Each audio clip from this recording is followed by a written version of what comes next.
Welcome back again दोस्तों।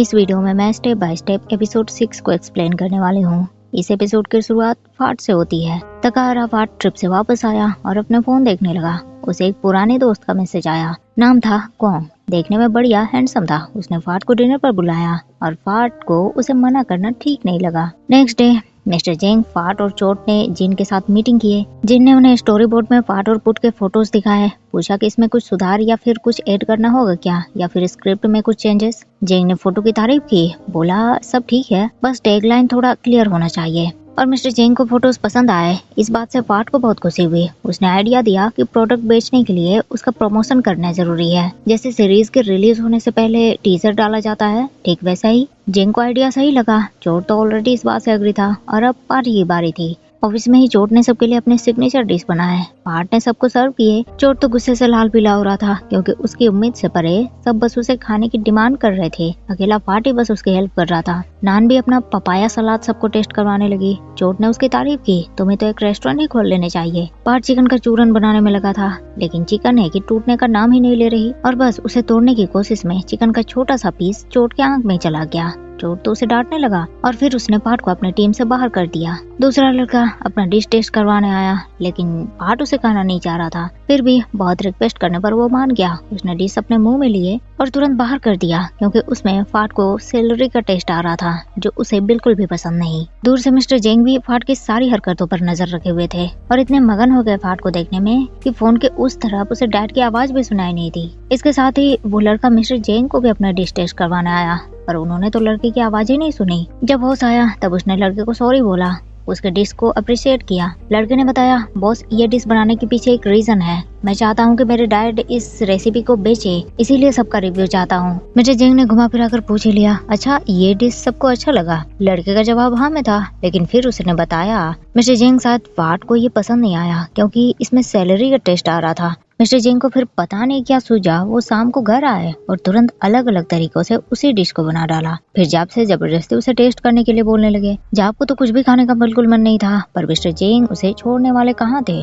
जाप को टेस्ट करना ही पड़ा। उसने बेटर वन वाला बता दिया। जेंग ने पूछा, इसमें सेलरी डाला है मैंने, तुम्हें जरा सा भी उसका टेस्ट नहीं आया? जाप ने ना में सर हिलाया, लेकिन उसका दिमाग दौड़ा। उसने बोला, सच बताइए, आपके डिश को किसी ने बेकार बोल दिया है क्या, जो इतनी मेहनत कर रहे हैं आप? जेंग के पास कोई जवाब नहीं। नेक्स्ट मॉर्निंग फाट ऑफिस पहुंचा। चोट तो अलग अलग तरीकों से प्रमोशन का तरीका ढूंढ रहा था। उसे कुछ आइडियाज पसंद आया। उसने फाट को भी दिखाया, पर फाट बोलने लगा, ऐसा तो सब कर रहे हैं, इसमें क्या नया है? चोट ने उसे समझा दिया, सब वही कर रहे हैं, मतलब वो ट्रेंड पर है तो उन्हें भी बेनिफिट ही होगा। फिर फाट अपने काम में लग गया और चोट अपने बाल संवारने में।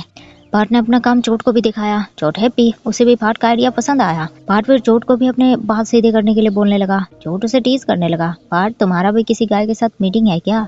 सच बताओ, इसीलिए बाल ठीक करना चाहते हो ना? फाट बोलने लगा, वो अमेरिका से मेरा सीनियर दोस्त आने वाला है तो उन्होंने मुझे डिनर पर बुलाया है। और फिर उसने चोट को भी कॉन्ग के फोटोज दिखाए। हैंडसम कॉन्ग को देखकर तो चोट भी इम्प्रेस हो गया और उसने तुरंत फाट के बाल स्ट्रेट कर दिए। ऑफिस क्लोज होते ही चोट घर चला गया और फाट डिनर पर जाने के लिए बहुत एक्साइटेड हो गया, लेकिन उसकी एक्साइटमेंट फुस हो गई जब कॉन्ग का दोबारा मैसेज आया, सॉरी फाट, कुछ अर्जेंट काम है तो तुम्हारे साथ डिनर पर नहीं जा पाऊंगा। बेचारा फाट उदास निराश अपना सर खुजाने लगा।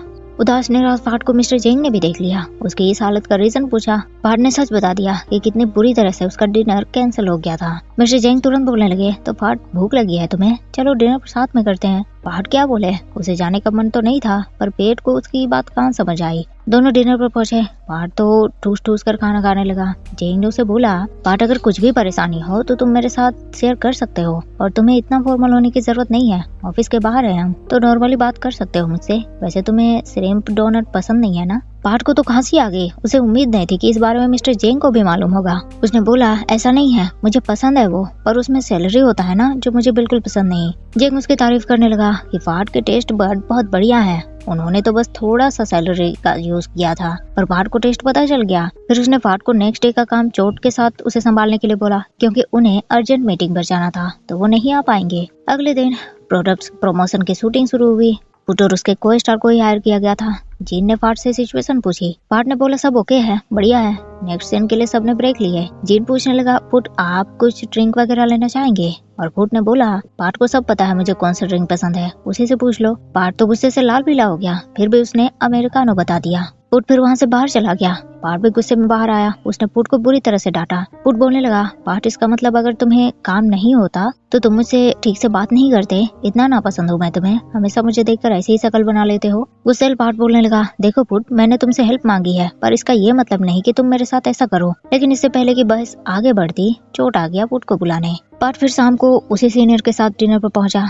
सीनियर दोस्त ने उसके लिए बहुत ही अच्छा खाना ऑर्डर किया था। पार्ट तो सब खाने पर टूट पड़ा। सीनियर ने पार्ट से उसके काम के बारे में पूछा। पार्ट ने बताया, जेंग ग्रुप के कंपनी में वो डिजिटल मार्केटिंग डिपार्टमेंट में काम करता है। सीनियर फिर पार्ट को अपने काम के बारे में बताने लगे। पार्ट, तुम ऐसा करो, मेरे साथ अमेरिका चलो, मेरी कंपनी को ज्वाइन करो तुम। मेरा काम एकदम बढ़िया है, आराम से घूमते रहो, जितना एफर्ट डालता हूँ उससे ज्यादा ही फायदा होता है। और तुम खुद को देखो कितना काम करना पड़ता है तुम्हें, फिर भी रिव्यू अच्छे नहीं मिलते। पार्ट को उसकी बातें थोड़ी थोड़ी अजीब लगी। उसने पूछा, आप किस कंपनी में जॉब करते हैं? सीनियर उसे बताने लगा, मैं मल्टी लेवल मार्केटिंग पर काम करता हूँ। हम प्रोडक्ट्स को बेचते हैं और प्रमोशन करते हैं, और बाकियों को भी हम यही करने के लिए कहते हैं। इतना सुनते ही पार्ट तुरंत बहाना बनाकर निकल गया वहाँ से। सीनियर उसके पीछे पीछे भागा। पार्ट को पुट का कॉल आया। वो तुरंत पुट को बॉस बनाकर बात करने लगा और तुरंत ऑफिस का बहाना बनाकर वो वहाँ से भाग गया। पुट भी हैरान था। उसने पूछा, अब क्या नया नाटक है पार्ट? पार्ट ने उसे बताया, कोई आदमी मुझे अपनी मल्टी लेवल मार्केटिंग कंपनी में ज्वाइन करवाना चाहता था, तो मैं उससे बचने के लिए भाग गया। वैसे थैंक्स हेल्प के लिए, लेकिन पुट तो हेल्प के बदले उसे मिलने के लिए बुलाने लगा। पार्ट रेडी नहीं हुआ तो पुट ने डिनर के लिए बुलाया। पार्ट और चोट दोनों ने वीडियो एडिट कंप्लीट किए और मिस्टर जेंग को दिखाया। मिस्टर जेंग बिल्कुल सेटिस्फाइड थे। चोट भी ओके था। पार्ट ने मिस्टर जेंग से दोबारा पूछा, आपको सच में ये ओके लगा? मिस्टर जेंग को जरा सा भी इसमें डाउट नहीं था। पार्ट खुश हुआ। वो चेयर से उठा, लेकिन कमर अकड़ गई। उसने बताया, वो मेरे घर का चेयर थोड़ा पुराना हो गया है, इसीलिए ऐसा हुआ। मैं न्यू लेने के बारे में सोच रहा हूँ। जेंग ने पूछा, कब जाने वाले हो चेयर खरीदने? पार्ट ने सैटरडे बोला और जेंग भी उसके साथ जाने की बात करने लगा। पर इससे पहले कि पार्ट कुछ जवाब देता, कोई उससे मिलने ऑफिस पहुंच गया। पार्ट से मिलने और कोई नहीं बल्कि वही सीनियर कोंग ही आया था और सबको अपने प्रोडक्ट्स बेचने की कोशिश में लगा था। पार्ट नाराज हुआ। उसने कोंग को डांटा, कोंग ये मेरा वर्क टाइम है, आप यहाँ क्यों आए हैं? आपको आने से पहले कॉल तो करना चाहिए था ना। कोंग बोलने लगा, कॉल तो किया था, मैसेज भी किया, पर तुमने कोई भी रिस्पॉन्स नहीं दिया।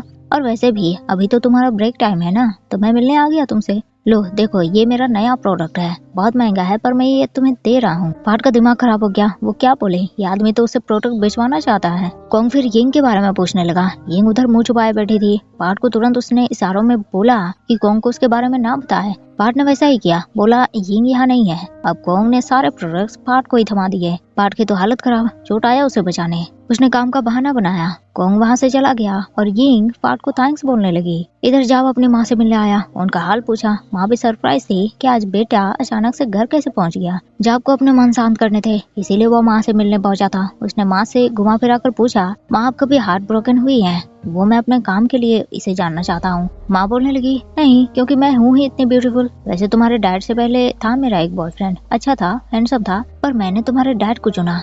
जाब बोलने लगा, पर माँ आप तो 2 टाइमर निकली। माँ ने उसे बताया, नहीं बेटा, तुम्हारे डैड के पास आने से पहले ही मैंने उनसे ब्रेकअप कर लिया था और मैं हार्ट ब्रोकन होने के बारे में इतनी एक्सपीरियंस नहीं हूँ। तुम्हें किसी एक्सपीरियंस वन से पूछना चाहिए, उसी के पास मिलेगा तुम्हें तुम्हारा सवालों का जवाब। जाब तुरंत बोलने लगा, माँ मैं तो अपने काम के लिए पूछ रहा था, इसमें सवालों के जवाब पाने से क्या मतलब है? माँ भी जानती थी जाब बहाना बना रहा है। उन्होंने बोला, मैं भी तो काम की बात कर रही हूँ, कब कहा ये पर्सनल है? सैटरडे के दिन पार्ट को जेंग का मैसेज आया तो उन्होंने शॉपिंग का प्लान जो बनाया था। जेंग बाहर पार्ट का ही वेट कर रहा था। पार्ट कार में बैठा। दोनों थोड़े नर्वस भी हो रहे थे। दोनों पहुंचे मॉल में। पार्ट को तो वहाँ का एक एक सामान देखकर बड़ा एक्साइटमेंट फील हो रहा था। उसने स्पून देखा। मिस्टर जेंग को भी तो अपने रेस्टोरेंट के लिए स्पून चाहिए थे। उन्होंने पार्ट को रिकमेंड करने के लिए बोला और पार्ट के पास तो आइडियाज के भरमार थे। फिर दोनों चेयर देखने आए। जेंग ने एक चेयर पर पार्ट को बैठने के लिए बोला। पार्ट बैठा और चेयर का हैंडल ढूंढने के लिए जेंग पार्ट के क्लोज आया। दोनों की आंखें मिली और बस सब थम सा गया। दोनों तुरंत होश में आए। फिर एक चेयर दोनों ने पार्ट के लिए खरीद लिए और घर आ गए। पार्ट बड़ा नर्वस हो रहा था। फर्स्ट टाइम जो मिस्टर जेंग उसके घर आए थे तो नर्वस होना आम बात है। उसने जेंग से पानी के लिए पूछा। जेंग ने मना किया, पर पेट ने सच्चाई बोल दी।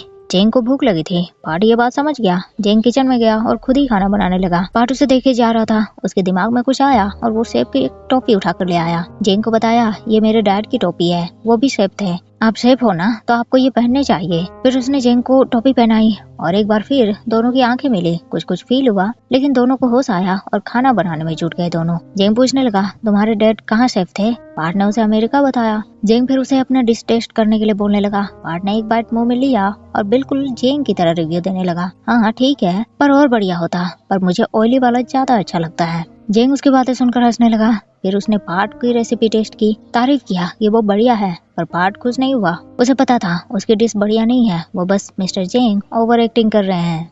मिस्टर जेंग वापस चले गए और पार्ट अपने काम में लग गया, लेकिन बार बार वो मन मन में ही स्माइल किए जा रहा था। शायद मिस्टर जेंग के साथ बिताए पल उसे खुशी दे रहे थे, लेकिन खुशी में लग गए फुल स्टॉप, क्योंकि पुट का कॉल आ गया। पुट ने उसे डिनर पर बुलाया। पार्ट मान गया। वो पहुंचा पुट के साथ डिनर पर। पार्ट को इम्प्रेस करने के लिए पुट ने बहुत सारा खाना ऑर्डर किया था। पार्ट खुश था, उसे अच्छा भी लगा, पर उसे सुकून महसूस नहीं हो रहा था। पुट माफी मांगने लगा। पार्ट तुम अभी तक नाराज हो उस दिन के लिए, सॉरी। देखो उस टाइम तुम मेरे फर्स्ट बॉयफ्रेंड थे और मुझे कोई एक्सपीरियंस नहीं था, तो मुझे बस थोड़ा टाइम चाहिए था, लेकिन जब प्यार का मतलब समझ आया तब तक तुम मेरा वेट नहीं कर रहे थे। पार्ट को ये सब बातें फालतू लगने लगी। उसने बोला, पुट मैं ये पुरानी बातों को याद नहीं करना चाहता, प्लीज उसके बारे में बात मत करो, और मैं बस इतना कहना चाहूंगा, प्लीज तुम शूटिंग से भी वैसे ही गायब मत हो जाना जैसे मेरी लाइफ से हो गए थे। पुट को उसकी बातें बुरी लगी, पर क्या बोले, पार्ट की बात तो सच थी और सच हमेशा कड़वा होता है। पार्ट एक तो वैसे ही परेशान हो रहा था, ऊपर से वो सीनियर कॉन्ग। उसने पार्ट को कॉल किया और जब कॉल रिसीव नहीं हुआ तो मैसेज किया। वो रेस्टोरेंट के बाहर ही खड़ा था और पार्ट को हाई कर रहा था। पार्ट कुछ ज्यादा ही नाराज हो गया। वो बाहर आया। उसने कॉन्ग से पूछा, आप यहाँ क्या कर रहे हैं? आप मुझसे अपना MLM कंपनी ज्वाइन करवाना चाहते हैं ना? कॉन्ग अपने बात रखने वाला था, पर पार्ट ने उसे डांटना शुरू कर दिया। आप यहाँ कर क्या रहे हैं? मेरा पीछा कर रहे हैं। उस दिन भी बिना कहे बोले ऑफिस में पहुँच गए, घर भी।